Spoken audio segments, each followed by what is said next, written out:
오늘 하나님께서 우리에게 주시는 말씀은요, 사도행전 2장 1절에서부터 13절까지 말씀입니다. 오순절 날이 이미 이름에 그들이 다 같이 한 곳에 모였더니 호련히 하늘로부터 급하고 강한 바람 같은 소리가 있어 그들이 앉은 온 집에 가득하며 마치 불의 혀처럼 갈라지는 것들이 그들에게 보여 각 사람 위에 하나씩 임하여 있더니 그들이 다 성령의 충만함을 받고 성령이 말하게 하심을 따라 다른 언어들로 말하기를 시작하니라. 그때 경건한 유대인들이 천하 각국으로부터 와서 예루살렘에 머물러 있더니 이 소리가 나매 큰 무리가 모여 각각 자기의 방언으로 제자들이 말하는 것을 듣고 소동하여 다 놀라 신기하게 여겨 이르되 보라, 이 말하는 사람들이 다 갈릴리 사람이 아니냐. 우리가 우리 각 사람이 난 곳 방언으로 듣게 되는 것이 어찌 됨이냐. 우리는 바데인가 메데인가 엘람인가 또 메소포타미아 유데아 갑바도기아 본도와 아시아 부르기아와 밤빌리아 애국가 및 구레네에 가까운 리비아 여러 지방에 사는 사람들과 로마로부터 온 나그네 곧 유대인가 유대교에 들어온 사람들과 그레데인가 아라비아인들이라. 우리가 다 우리의 각 언어로 하나님의 큰 일을 말함을 듣는도다 하고 다 놀라며 당황하여 서로 이르되 이 어찌된 일이냐 하며 또 어떤 이들은 조롱하여 이르되 그들이 새 술에 취하였다 하더라. 아멘. 여러분, 오늘 본문 1절에 보면 오순절 날이 이르렀다고 말하고 있는데요. 여러분, 유대인들에게 이 오순절은 3대 절기 중에 하나였습니다. 유대인들은 유월절, 초막절, 오순절을 철저하게 지켰습니다. 여러분, 오순절은 유대인 달력으로 3월인 시완월의 중순에 해당하고 가나안 땅에서 보리 추수를 끝내고 밀을 수확하는 그때를 말하는데요. 그러므로 오순절은 밀을 첫 번째 수확한 것으로 하나님께 감사하는 일종의 추수 감사 절기를 의미했습니다. 따라서 오순절은 유대인들에게 축제와도 같은 절기 중에 하나였는데요. 많은 사람들이 예루살렘으로 몰려들었습니다. 마찬가지로 예수님께서 말씀해 주신 약속된 성령을 받기 위해서 약 120명의 제자들도 다 같이 한 자리에 모였습니다. 여러분, 그때 갑자기 성령이 임했는데요. 본문은 성령이 임했다는 것을 세 가지의 특징으로 보여주고 있습니다. 첫째는요, 갑자기 하늘로부터 급하고 강한 바람 같은 소리가 있었습니다.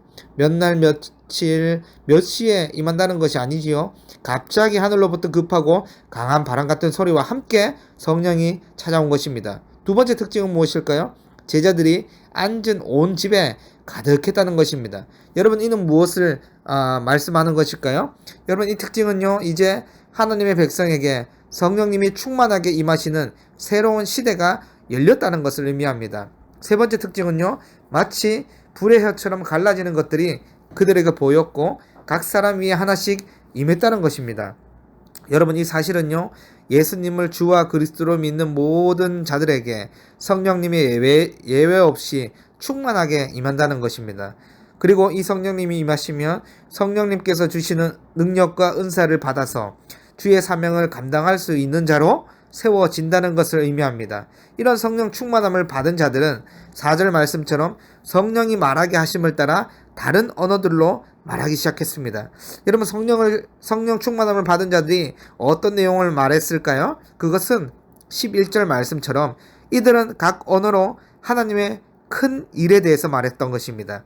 여러분, 하나님의 큰 일은요, 앞서 예수님께서 말씀하셨던 일인데요. 사도행전 1장 8절에 이 일에 대해서 말씀합니다. 오직 성령이 너희에게 임하시면 너희가 권능을 받고 예루살렘과 온 유대와 사마리아와 땅끝까지 이르러 내 증인이 되리라 는 예수님의 말씀입니다.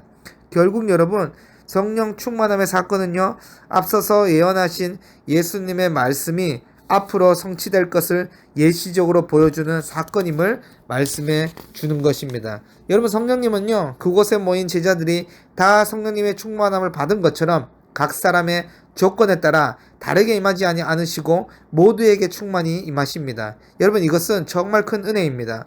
여러분, 성령님이 임하는 것이 실력이나 노력이나 나이나 스펙에 따라서 주어지는 것이라면 우리들에게 얼마나 불공평하게 여겨질까요? 그러나 그 혜택이 사람의 어떠함에 따라서가 아니라 오직 믿음으로 주어진다는 그 사실과 오직 은혜를 통해서 모든 자에게 임하신다는 그 사실이 여러분들에게 큰 기쁨과 감사로서 와닿을 수 있기를 원합니다. 여러분, 제자들에게 성령님이 충만하게 임하시자 그들은 하나님의 그 크신 일, 곧 예수 그리스도에 대해서 전하기 시작했습니다. 따라서 동일한 성령을 받은 우리들도 복음을 전해야 하고 하나님의 그 크신 일에 대해서 말해야 되는 것입니다. 혹시 여러분들 중에 나는 아직 부족하고 능력이 없어서 하나님의 크신 일을 전하기가 부담스럽다고 생각하시는 분이 있으십니까? 그러나 이러한 것을 뛰어넘게 하는 것이 바로 성령님의 도우심입니다. 성령님께서 권능을 주셔서 땅끝까지 복음이 전파되게 하시고 성령이 말하게 하심으로 하나님의 큰 일을 전하는 놀라운 일들이 가능했기 때문입니다. 그런데 여러분, 지금 오순절은 유대 절기이기 때문에 제자들만 이곳에 모여 있는 것이 아니었지요. 5절에 보면 그때 경건한 유대인들이 천하 각국으로부터 와서 예루살렘에 머물러 있었습니다. 그런데 제자들은 놀랍게도 자신이 태어난 갈릴리 말을 사용하지 않고 태어나지 않는 곳의 말을 하는 거예요. 쉽게 말하면 한국 사람이 하나님의 그 크신 일에 대해서 아랍어로, 중동어로, 외국어로, 불어로 말하는 것입니다.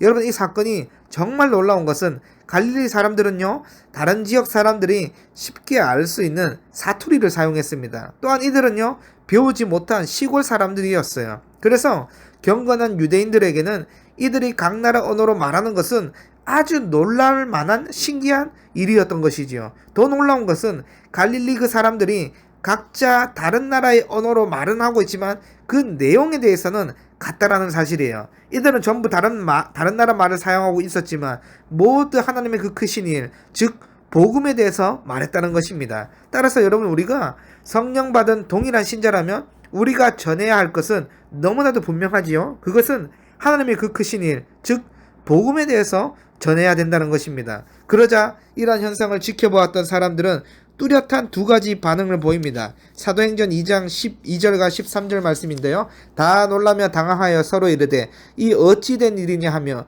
또 어떤 이들은 조롱하며 이르되 그들이 세술에 취하였다 하더라. 아멘. 여러분, 경건한 유대인들이 성령 충만함을 받은 신자들을 어떻게 받아들이고 있습니까? 놀라서 당황스러워했고 이들이 술에 취했다고 조롱하였습니다. 이러한 현상은 분명히 성령의 역사를 조롱하는 것인데요. 따라서 여러분, 우리가 하나님의 그 크신 일, 즉 복음을 전파할 때 분명히 영접하는 자들도 있고 거부하는 자도 있을 것입니다. 특히 복음을 전하는 우리들을 무시하고 복음을 조롱하더라도 개의치 마시기 바랍니다. 오히려 하대하고 무시하고 조롱하는 현상을 자연스러운 현상으로 받아들이고 성령 충만함으로 하나님의 그 크신 일을 전하시길 바랍니다. 여러분, 하나님은 제자들에게 성령을 주셨습니다. 그런데 놀랍게도 성령이 임하면 모든 이들은 권능을 받아 하나님을 전하는 증인이 됩니다. 오순절에 제자들에게 성령이 임한 사건은 유대인 및 개종자들에게 하나님의 큰 일, 즉 그리스도의 복음을 전하라는 뜻이었습니다. 여러분, 생각해보면 제자들은 갈릴리 출신들이었고 다른 언어를 배워보지 못한 자들이었습니다. 그런데 성령의 도우심으로 힘있고 능력있게 하나님의 크신 일을 전했습니다. 여러분, 심히 큰 능력은 나에게 있는 것이 아니라 하나님께 있습니다. 하나님께서 성령을 통해 하나님의 큰 일을 전하게 하실 것입니다.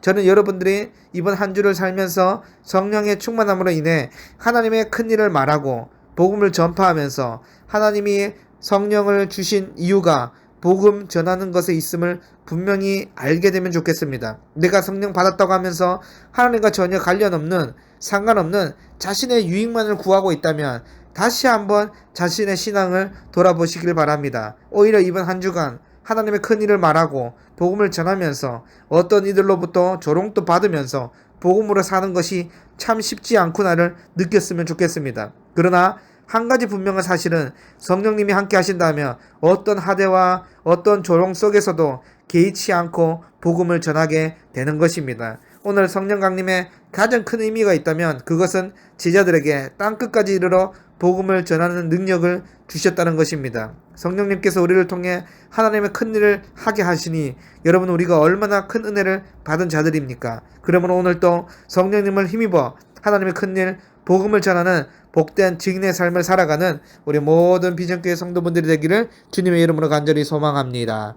하나님 아버지 감사합니다. 우리에게 성령을 주셔서 하나님의 그 크신 일 복음을 전하게 하시니 감사합니다. 때로는 그 복음을 전할 때에 사람들에게 그 무시와 하대와 조롱으로 인해서 마음이 개의치 여기는 마음들이 있다면 이제 그 능력을 받아 개의치 않고 복음을 전하는 하나님의 복된 증인의 삶을 살아가게 역사하여 주시옵소서. 감사드리며 우리 주 예수 그리스도의 이름으로 기도드립니다. 아멘.